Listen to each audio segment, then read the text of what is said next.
What the fuck is up, fourth wall? You're a good-looking crowd. Make some noise for our host Lee. And for the owner Joe, he's the man. Put this together. My name is Alex Michael Coury, and yes, I have 3 first names. So you can call me Alex, you can call me Michael, or Coury. You know, Hollywood, guys, it's a pain in the ass sometimes, am I right? Yeah. But then sometimes it has, thank you, somebody feels me. But then sometimes it has me feeling like I'm in an action movie trailer.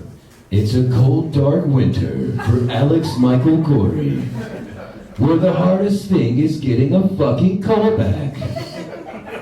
He's had 9 auditions this week and booked fucking 0. He spends way too much time on his fucking hair out here. Trying to make it look like James Dean. But on a bad day, it ends up looking like Johnny Bravo from Cartoon fucking Network. Hey, baby. Or Kramer from fucking Seinfeld. Yeah.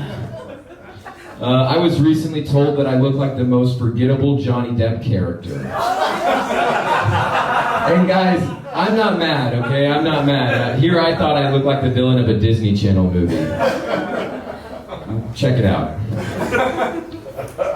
Watch it, new guy. Hey, Jessica. Oh, man. You know what is really annoying me lately about celebrities?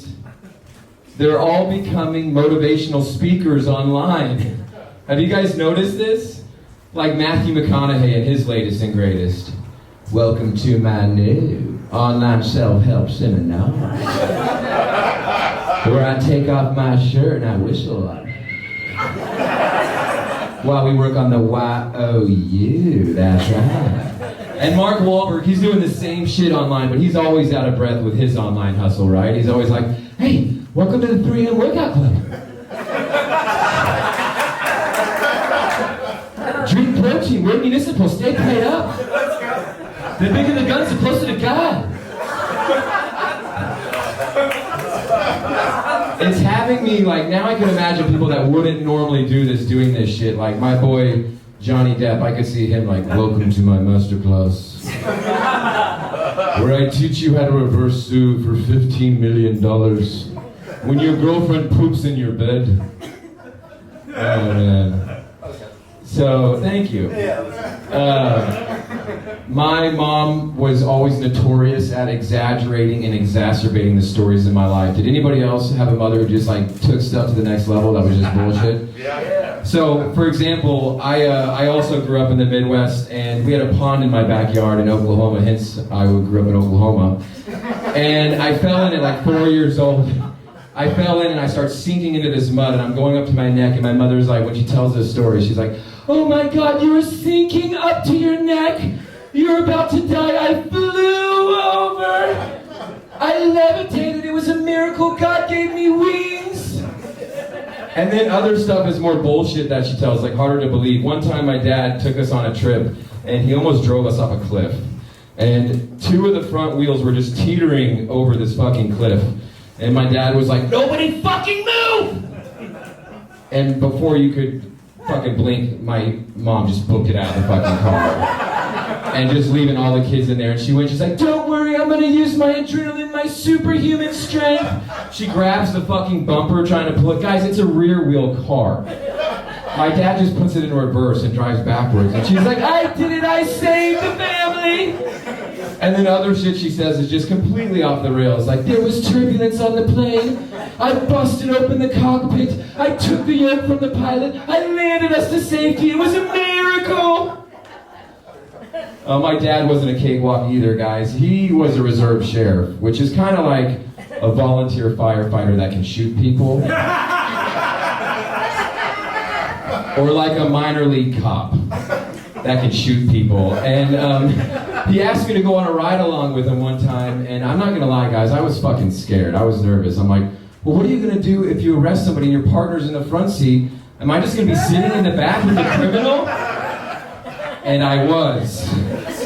So he arrested this guy for some type of a warrant. He gets in huffing and puffing. I'm Jerome. What's your name? I'm like, Alex, Michael, Coury. You can call me Alex or Michael or Coury. No, but really, I was like, it's been a long night. I just don't want to talk about it. But Jerome and I became fast friends on the way to the big house, actually. I started talking shit to my dad from the back to really sell the story, like, fuck the police. And I bet his kids are embarrassed. He's just a reserve sheriff. And I sucked on his wife's titties. No, but when I got out of the car and he quickly saw I did not have handcuffs on, let's just say I've never made a friend as fast and betrayed his trust like I did that night. So, yeah, guys, I was going to try something new real quick. Are you guys cool if I try something new? Alright, so I'm just going to try a few new things out. Work on my stool presence. This is called sophisticated stand-up. Okay, I got another one I'm working on. Let's see here. This is called just overly confident and uncomfortable for probably me and all of you guys. Okay, I'm gonna try one more. This is called Sassy Superman. Is this guy's doing anything? Anything for you guys? Okay. And then finally, my last one is just, Jesus, take the wheel! Alright. So, you guys, oh God, my girlfriend and I live in a one-bedroom apartment in Santa Monica, and the walls are really fucking thin. Does anybody else here have like thin walls in LA, or is it just me suffering from this? Yeah.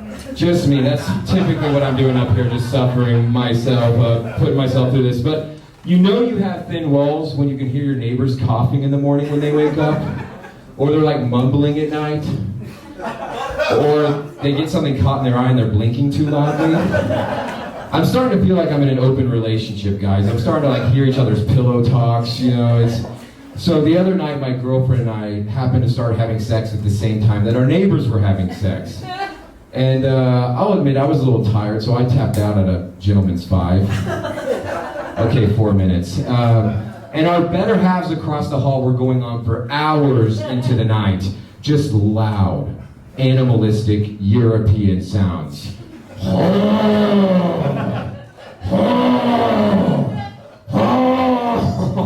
Guys, I was emasculated, okay? I was a little intimidated. I finally looked and turned to my girlfriend after hours and said, that was the best sex we've ever had. Good night, guys. Thank you. I've been Alex.